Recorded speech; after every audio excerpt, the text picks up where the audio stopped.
Jo, en referència al decret 218, en referència al Pla de Barris i Viles, que evidentment considerem que és una oportunitat per molts ajuntaments per poder desenvolupar polítiques concretes en barris de la ciutat, bé sigui per transformacions, inversions físiques, però també per accions sociocomunitàries.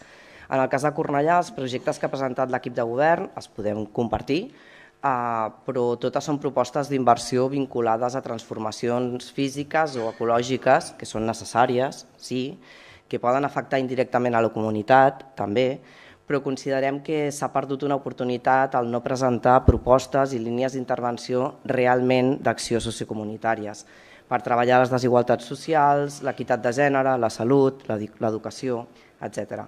Línies d'intervenció que són fonamentals per treballar la comunitat i la cohesió del barri, tan necessàries a Cornellà, també. Gràcies.